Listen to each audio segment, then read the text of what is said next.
Salut les amis, salut tout le monde et bienvenue une fois de plus sur votre chaîne d'information préférée, Club Info. Aujourd'hui, on se tape pour une nouvelle note d'information du côté du Mali, où l'on note en ce jour une nouvelle très historique dans le pays. Il s'agit bel et bien de ce soutien apporté par les populations aux forces armées maliennes. C'est une nouvelle très historique parce que cela prouve à suffisance que les forces déstabilisatrices du Mali ont échoué. Nous savons tous le plan qui est celui de diviser pour mieux régner. Les forces déstabilisatrices du Mali et du Sahel utilisent généralement leurs forces de diversion pour remonter le peuple contre son armée. C'est bel et bien cette entreprise de déstabilisation qui avait été mise en place ces derniers temps dans les pays de l'AES. Ceci avait pour but de multiplier les attaques rebelles sur le terrain des opérations afin de persécuter les populations qui, à leur tour, finiront par perdre confiance à leurs dirigeants et douter de leur capacité à pouvoir lutter efficacement contre les forces du mal.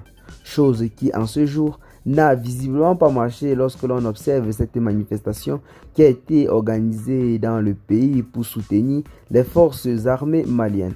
Plusieurs personnes s'attendaient à ce que, après les attaques des Tinzaouaten, le peuple malien perde confiance à ses autorités et commence donc en quelque sorte à se plaindre et à manifester contre l'armée, comme quoi ceci n'abête pas un travail remarquable.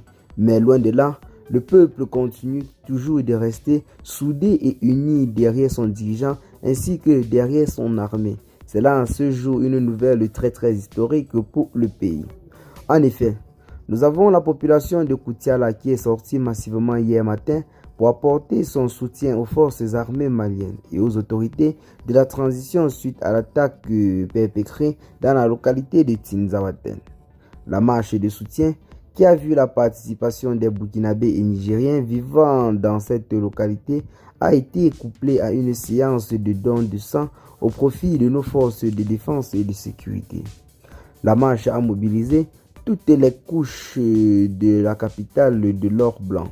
Hommes, femmes, jeunes et vieux, autorités traditionnelles coussiniennes, administratives et politiques, agriculteurs, artisans, commerçants, industriels, transporteurs, entrepreneurs, partis politiques, associations et regroupements, ils les étaient tous présents pour exprimer leur soutien infaillible et indéfectible aux femmes et aux autorités de la transition du Mali. C'est là en quelque sorte une nouvelle très historique car c'est véritablement rassurant dans un pays de voir la population être du côté de son dirigeant et de ses forces de défense. Partis du terrain des martyrs pour s'arrêter au rond-point de l'indépendance, les marcheurs ont tous au long du trajet dénoncé le silence complice de la communauté internationale face à l'attaque rebelle qui a eu lieu dans la localité de Tinzaouaten du côté du Mali. Ceux-ci ont également dénoncé l'attaque du Mali par l'Ukraine et ses alliés des forces du Mali car, rappelons-le, l'Ukraine avait officiellement affirmé par la voix de son ambassadeur du côté du Sénégal que son pays aurait fourni des renseignements aux forces malsaines qui tout récemment ont affligé une petite perte aux forces armées maliennes qui combattaient conjointement avec ses alliés du groupe russe Wagner dans cette localité du pays. L'ingérence des ennemis dans les affaires intérieures du Mali est une guerre par procuration. Ils ont invité au respect strict de l'intégrité du territoire national, de la souveraineté du Mali, des choix politiques et stratégiques opérés par nos dirigeants. À l'issue de cette marche populaire, un mémorandum a été remis au directeur du cabinet du gouverneur. Namakam Touré a assuré ses interlocuteurs que le mémorandum sera transmis à qui de droit dans des meilleurs délais. Eh bien les amis, c'est là en ce jour une nouvelle très historique du côté du Mali car c'est véritablement beau de voir que le peuple reste toujours confiant vis-à-vis de son armée ainsi que de son gouvernement. Plusieurs personnes, notamment des déstabilisateurs occidentaux ainsi que les forces du mal, avait pour but de décourager les populations vis-à-vis du soutien apporté depuis quelque temps à leur armée ainsi qu'au gouvernement dans le pays. Ceux-ci voulaient en quelque sorte détourner le peuple de ses véritables objectifs afin que ce même peuple se soulève contre ses propres autorités et il profite de l'occasion pour facilement déstabiliser nos autorités. C'est la raison pour laquelle par cette vidéo, je vais une fois de plus appeler le peuple du Sahel en général, notamment du Burkina Faso, du Mali et du Niger, de rester toujours soudés derrière les dirigeants de la transition qui sont installés dans ces trois différents pays et qui sont venus pour apporter le nouveau, notamment en ce qui concerne une vraie indépendance et une vraie souveraineté pour ces pays. Ils sont persécutés depuis lors sur la scène internationale, mais avec le soutien du peuple, ces pays finiront bel et bien par gagner cette bataille contre l'impérialisme.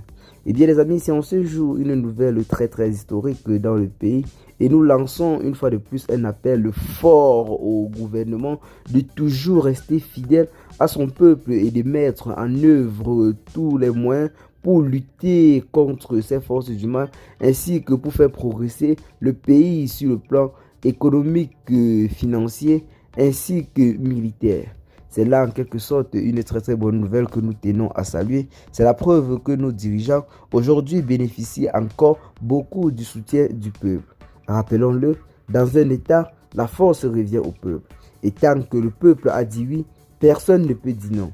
Ceux-là auront toujours pour mission principale de toujours nous diviser pour mieux régner. Donc si nous restons soudés et unis derrière nos dirigeants, gardons en mémoire que l'entreprise de déstabilisation mise sur pied par ces forces du mal sera toujours mise hors d'état de nuire, comme ça a toujours été le cas dans plusieurs pays. Nous voulons citer entre autres cette tentative de déstabilisation qui a été heureusement avortée du côté du Burkina Faso, comme nous l'a fait savoir le président de la République, le capitaine Ibrahim Traoré, il y a de cela 2 jours, notamment du côté de la présidence de la République devant le personnel présidentiel. Le capitaine Ibrahim Traoré a laissé clairement entendre l'opinion nationale et l'opinion internationale d'une tentative de déstabilisation qui avait été orchestrée depuis l'Occident.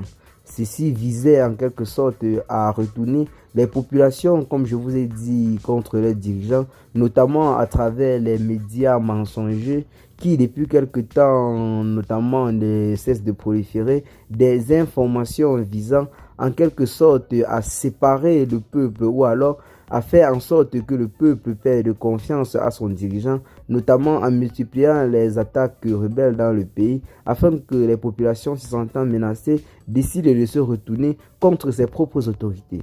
Ceux-là auront bel et bien échoué, car grâce à la vigilance des forces de l'ordre et la bonne collaboration entre la population et son armée, cette tentative de déstabilisation a été stoppée net avant que ceux-ci ne puissent en quelque sorte entrer en action. Et bien les amis, qu'est-ce que vous en pensez pour ce qui est de cette petite note d'information? Partagez massivement la vidéo à vos amis si vous l'avez notamment trouvé intéressante. Abonnez-vous à la chaîne si ce n'est pas encore fait et à très bientôt les gars pour de nouvelles notes d'information. Ciao.